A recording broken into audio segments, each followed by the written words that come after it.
Well, what a game it was tonight for the Lady Broncos in their comeback to 59-67, down 10 points at halftime. There's a ton of excitement here at UCO with the new athletic director, Eddie Griffin. Reporting at Walton Stadium, Kayla Reed, U Central Sports. The Edmond North Huskies looked to upset the Tulsa Union Redskins in Thursday's night matchup, but fell just short of the Redskins' offense. In Hamilton Fieldhouse, Kayla Reed, U Central Sports.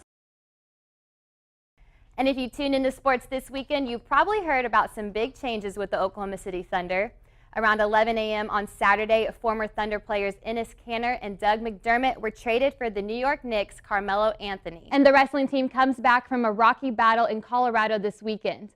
On Saturday, UCO fell short to number 15 Western State Colorado, ending their 6-match winning streak. And back here at UCO, the 10th-ranked wrestling team dropped to 13-4 after losing to 12th-ranked Nebraska Kearney. Senior Eli Hale improved his winning streak to 13 with an 8-3 decision.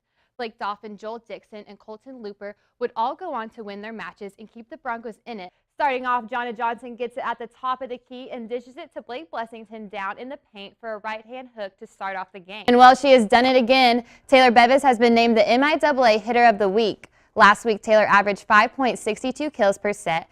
After her performance, Taylor has moved up to number 2 in the NCAA Division II rankings for kills per set. Taylor Bevis has had a stellar season so far. She continues to serve it up in everything from volleyball to hitting the books.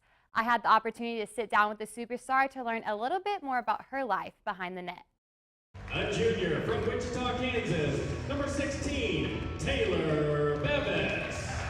Taylor Bevis has striked her way to the top this season, but to get to this point, it all started at a very young age. I think I started playing when I was like 5 or 6, like super young. My mom played she played college basketball, but she played volleyball all throughout her years, and so she kind of like led me into it. And then she was my coach actually for quite a few years, and then I really started to play like competitive volleyball when I was about 15.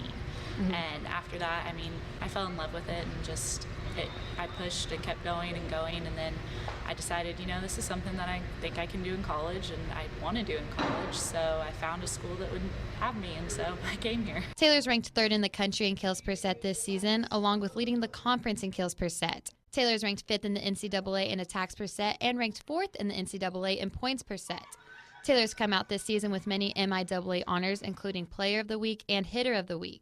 With all eyes on her, Taylor can't take the honors without her teammates. Something that I couldn't do if I didn't have my teammates. I mean, I can't do anything if I don't have them. I can't hit a ball. I can't do anything because I have my back row backing me up. I have my setter there to give me those balls. And if I didn't have them, I wouldn't be anything, and we wouldn't be anything as a team if we didn't have each other. And so that's more important to me than anything that I personally get, is that we get team goals and we meet the things that we set out to do. Aside from volleyball, Taylor is a nursing major and says when she's not on the court, you can find her studying in the library. Either volleyball or I'm in the library pretty much. But if I'm not doing those things, like I like to attend a lot of the sporting events here. I work the basketball games. I mean, our school is really good about like showing some school pride. It has taken a lot for Taylor to get to the point where she is today, but she continues to live by staying true to herself. The best advice I've ever gotten is to just stay true to you.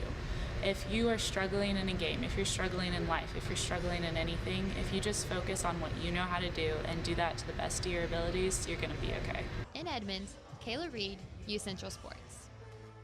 Congratulations to Taylor and the rest of the women's volleyball team on all their success this season so far. The Edmond North Huskies looked to upset the Tulsa Union Redskins in Thursday's night matchup, but fell just short of the Redskins' offense. In the beginning of the Huskies vs. Redskins matchup, things started to look promising for North on the first couple of drives. The Huskies drove 69 yards in 8 plays, but stalled out where Luke Isle kicked the 28-yard field goal to give the Huskies a short-lived 3-0 lead. It did not take Union long to take the game back over. The usual playmakers for Union, Oklahoma State commit senior C.J. Moore caught 6 passes for 75 yards and 2 touchdowns. Junior running back Darius Boone also ran for 2 touchdowns. North did not score again until the 3rd quarter, when quarterback Ben McNaughton found receiver Logan Tabor for the 7-yard pass, leading to the touchdown. Union went on to win the game 35-9. Edmond North will face Southmore on September 29th in Moore. In Edmond, Kayla Reed, U Central Sports.